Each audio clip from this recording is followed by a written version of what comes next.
You're standing in a garage. It's empty. No car, no keys, just concrete and silence. And a bus pass in your pocket. By the end of this video, that same garage will hold a car collection worth more than some country's GDP. Hypercars, one-of-one builds, machines that don't even have price tags because nobody's ever sold one. This is your life as a car collector. From negative net worth to the top 0.001% on Earth. Let's start at the bottom. You don't own a car. You owe money on one you don't even have anymore. Repossessed 6 months ago after 2 missed payments. Right now, your transportation is whatever's cheapest. A bike with a wobbly wheel, a bus that's always 15 minutes late, or a ride from a friend who reminds you every time that it's the last time. You check car listings sometimes, late at night, the way people check lottery numbers, not to buy, just to dream. A 10-year-old sedan with 150,000 miles on it feels as far away as a Ferrari. This is the starting line, and almost every car collector on this list, even the ones with private jets on standby, started somewhere close to here. You got a job now, not a great one, but steady, and you've saved just enough for a down payment on your first car. It's not pretty. Faded paint, a check engine light that never quite turns off, a smell in the upholstery you've stopped noticing.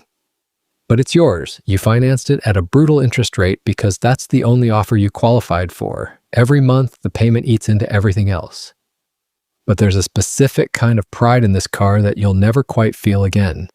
The pride of the first thing you ever owned outright, even if the bank technically owns half of it.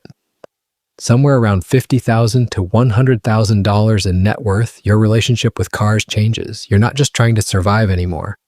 You're trying to be smart. You buy something practical. A Toyota, a Honda, a Hyundai, something that will run for 200,000 miles without complaint. You research reliability ratings. You get the extended warranty. You care more about resale value than how the car makes you feel. This is the car collector's most disciplined era, and ironically, the one where the fewest people are actually collecting anything. You own one car, you take care of it. That's the whole strategy. Net worth around $300,000 to $500,000, and the sedan starts to feel small. Not literally, emotionally. You lease something nicer this time.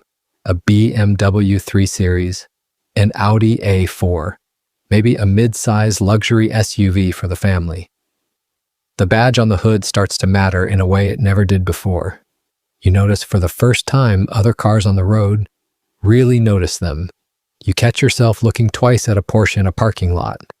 This is the first taste of automotive desire that isn't purely practical. And once you taste it, it doesn't really go away. You hit 7 figures in net worth, and something in your brain gives you permission to finally do something impractical. You buy your first sports car, a Porsche 911, a Corvette, maybe a well-kept classic Mustang you fell in love with as a teenager and finally can afford. It sits in the garage next to your regular car, not a replacement, but an addition. This is the moment the word collector technically becomes accurate. You now own more than one car, and one of them exists purely because it makes you feel something. Welcome to the club. It only gets more expensive from here. Somewhere between $5 and $10 million in net worth. The garage stops being a place you park cars and starts being a place you display them. You've got 3, maybe 4 vehicles now. A daily driver, a weekend sports car, something rare you picked up because you loved the story behind it. A limited production run, a specific model year, a car your favorite driver once raced. You've started going to car meets. You know other collectors by name now. You've joined a Mark-specific club, Porsche club, Ferrari club, and you actually show up to the events. You're not famous for this yet, but inside certain circles, people know your name. At this level, the cars start needing their own climate-controlled space. A Ferrari, a Lamborghini, maybe both. You've bought your first car at auction, nervously bidding against strangers, heart pounding as the numbers climbed higher than you'd planned. You won. You also, at least once, overpaid for something out of pure emotion, and you don't regret it. You're flying to Monterey Car Week now, Pebble Beach. You're not just looking at the cars on the lawn, you're starting to understand which ones are investments and which ones are just beautiful mistakes that happen to be street legal. At 9 figures, this stops being a hobby and becomes a genuine second profession. You employ a full-time collection manager, someone whose entire job is tracking maintenance schedules, provenance documents, and insurance valuations across a dozen-plus vehicles. Your garage isn't a garage anymore. It's a purpose-built facility with proper lighting, turntables for display, and security systems rivaling a bank vault. You own at least one car that used to belong to someone famous. You own at least one car that's genuinely rare, fewer than 50 ever made, and you know exactly where the other examples are. You've started restoring a classic from the ground up, a multi-year project with a team of specialists. Because at this point, owning the car isn't enough. You want to understand every bolt of it. $500 million in, and your collection has a name. Maybe even its own building. You've got hypercars now, Bugattis, Paganis. Cars built in production runs so small that owning one means the manufacturer personally called you before you were allowed to buy it. You've been invited to order a car directly from a manufacturer's bespoke division, where you sit with designers for hours choosing paint that doesn't have a name yet.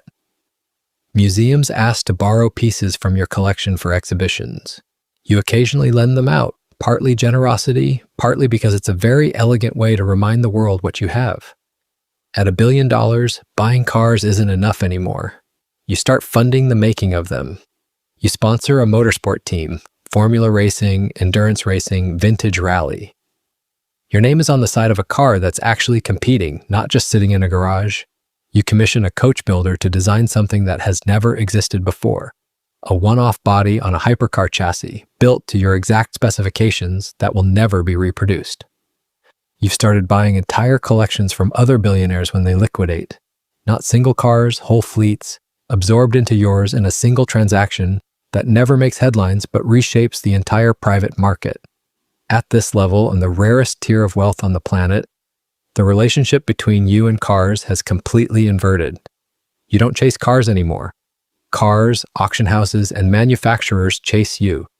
Your collection isn't measured in dozens of vehicles. It's measured in categories: pre-war classics, land speed record holders, factory original race cars with documented championship history, and hypercars that don't yet have production numbers because you bought the entire allocation. You own cars that have never been driven on a public road and never will be. Kept in nitrogen-controlled vaults, insured for sums that would fund a small hospital. You've bought, outright, a stake in a car manufacturer, not as an investment, but because you wanted a say in what gets built next. There is no next car to save up for. There is no auction you can be outbid at because you simply don't let yourself be. The only real question left is what doesn't exist yet, and whether you want to be the one who builds it. Look back at that empty garage from the beginning of this video. Every single person in the top 0.001% of car collectors once stood somewhere close to that same concrete floor. Some of them literally, with nothing but a bus pass and a dream parked outside a dealership window they couldn't afford to walk into.